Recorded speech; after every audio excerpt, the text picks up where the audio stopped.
Hello, welcome to my channel, or welcome back if you've been here before. My name is Beth Ann. Today I'm doing a tag. I'm doing the Divine Comedy Reader tag, which was created originally by Tom at LA Books. So I will link to his original tag video below. I was tagged by John at Hey Y'all Listen Up, so I will also link to John's video, so you should go check out those two videos. And this was fun because I have read I think just the Inferno part of the Divine Comedy. I don't quite remember because it was my sophomore year English class, but it was one of the most fun school assignments that I had in school because we were tasked with writing a paper where we came up with like our own setup of the Inferno. I think I did the Rings of Saturn. So the Rings of Saturn were like the Inferno, and you kind of worked your way in, by sin in the rings, and the guide was Galileo. So that was really fun. I rarely say school assignments are fun, but that one was fun. So anyway, so I'm happy to do this tag. So the way this tag is set up is quotes were pulled from the Divine Comedy and are inspiration for the tag. So I will come up with some way to put the quote up because I think that's a really cool literary reference. So the first quote is from the Inferno Canto I. Are you the font that pours so overwhelming a river of human speech? And then the prompt is to talk about one of my favorite books featuring a master-pupil relationship between two of the main characters. So I have my stack of books for the prompt here. So I went with a recent read. This is Master of Poisons by Andrea Hairston, which I absolutely loved. It is a fantasy book with heavy African and some Native American indigenous influences as well. I did a full review of this, so I will link to that below and hopefully put it in the cards as well. So yeah, this book was phenomenal. And one of the cool parts about it were the master-pupil relationships that are in it. So one of our main characters is a young woman named Awa, who has some very special spiritual and magical powers in the world of this book. And she has two mentors over the course of the book. Her first mentor is named Yari, who is a non-binary character. And Awa herself is queer as well. And they have a very close relationship. And then through events that happen in the book, her relationship with Yari sort of winds up for various reasons that I can't. Oh God, now I'm thinking about this book and I want to reread it. Anyway, and so then for part of the book, she has a mentor in the form of Jola, who is sort of almost an elder statesman who's trying to keep his country on the right path. Beautiful book, beautiful relationships. Okay, number 2 from Paradiso Canto VIII. In the sky I saw, distinctly shown in golden fire, the image of an eagle's head and neck. So the prompt is a book that fired up your visual imagination more than others. So I'm going to go with the Wheel of Time series for this one. So here's the first book in the series, The Eye of the World. I first read these in high school, although as the later books in this 14-book series came out, I read them as they came out. But in high school, for me, I think at least a little more than half the series had already been released. But yeah, these the key here for me was visual imagination, because Robert Jordan's worlds are just so rich and so drawn heavily in detail that I think these books are the ones where I'm most capable of really envisioning what the world looks like. Another one that I could have picked for this is The Lord of the Rings, which I do use for a later prompt. But the movies of The Lord of the Rings came out when I was still so young. I was in 8th grade when the first movie came out, that even though I'd read The Lord of the Rings before I saw the movies, my visual imagination is dominated by the scenery in the movies. So it's not, that's why I didn't quite think that one was fair. But with Robert Jordan, yeah, I have like a whole visual construction of what this world looks like. So I love disappearing into that when I reread these books. Okay, prompt number 3, Canto 33, Inferno Canto 33. And then Hunger had more power than even sorrow had over me. So a book that I read with such graphic and horrific descriptions that you will never forget them.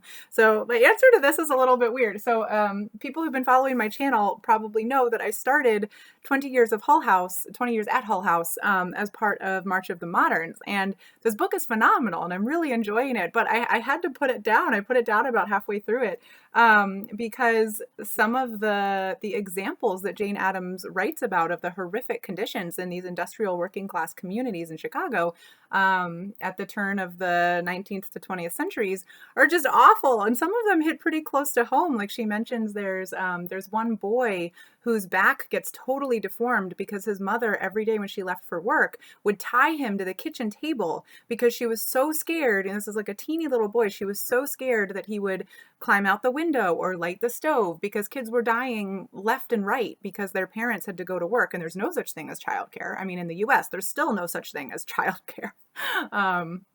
Any sort of like publicly provided childcare. And so, in these working class industrial neighborhoods, it's not like they could afford a private nanny.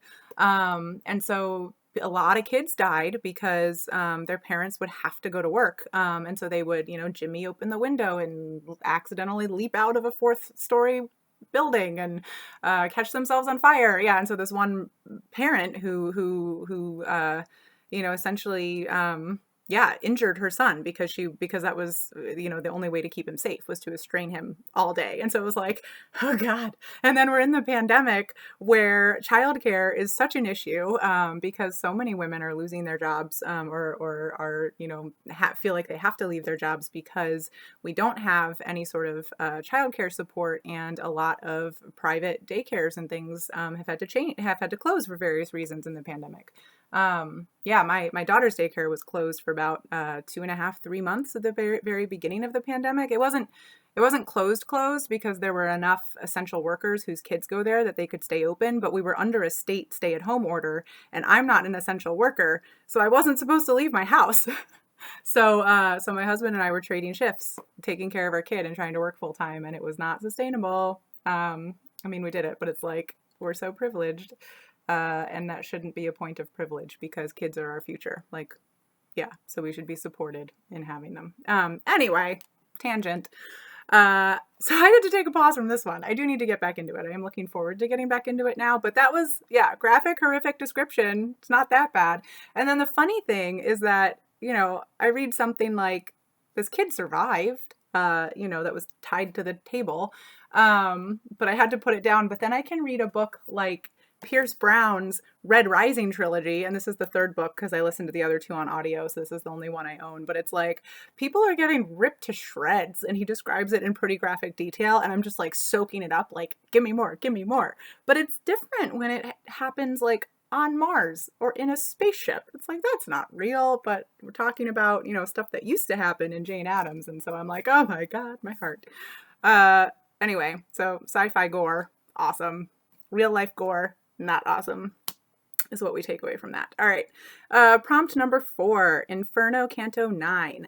I saw more than 1,000 souls of the ruined flee before one who strode across the Styx.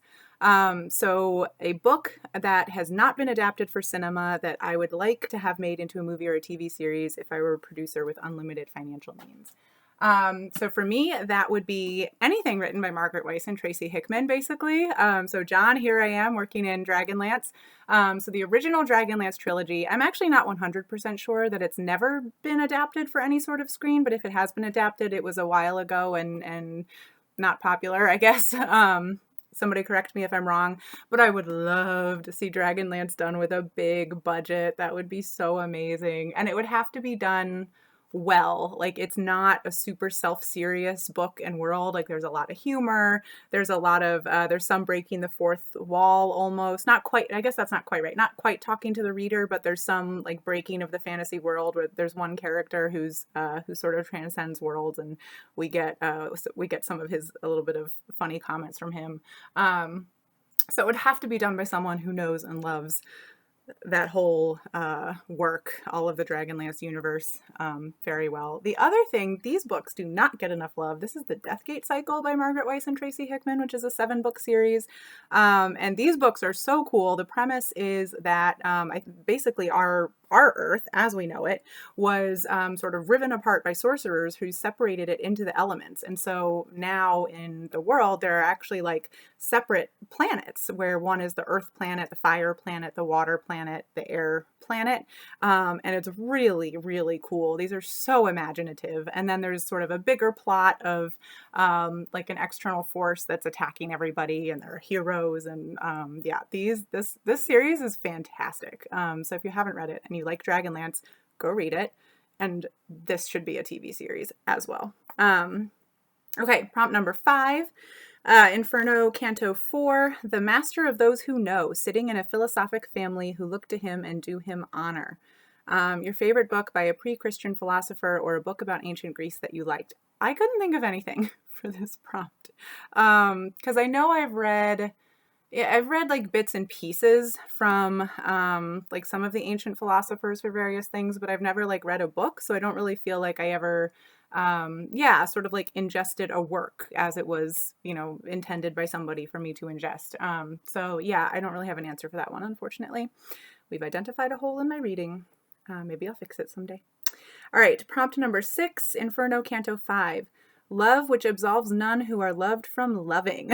A book of any genre with a love story that you particularly liked, and could be as part of the central plot or not. So obviously, Pride and Prejudice, which is a perfect novel and a lovely love story, and I love Darcy.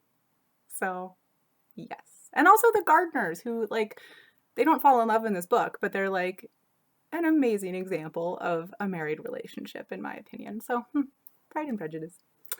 Okay, prompt number 7, Canto XXXIII. Until the sea had closed up over us is the quote. So I'm supposed to name a book I loved, any genre, whose protagonist leads a group of people to follow his or her courage and ambition into an adventure. This is my Lord of the Rings prompt. Lord of the Rings. And I unfortunately have the movie covers because in 8th grade I was a silly person obsessed with Orlando Bloom. As I've grown older, it's become Viggo Mortensen. We all change. But of the movie covers, my favorite is The Two Towers because it has Saruman, who is an amazing character. So yes, Lord of the Rings.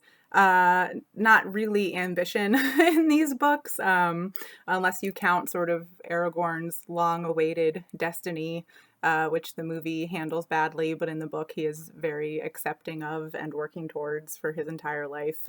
There's none of that stupid wishy-washiness that they put into his character in the movie.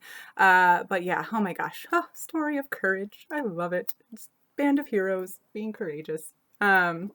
Okay, prompt number 8, Paradiso Canto XXXIII.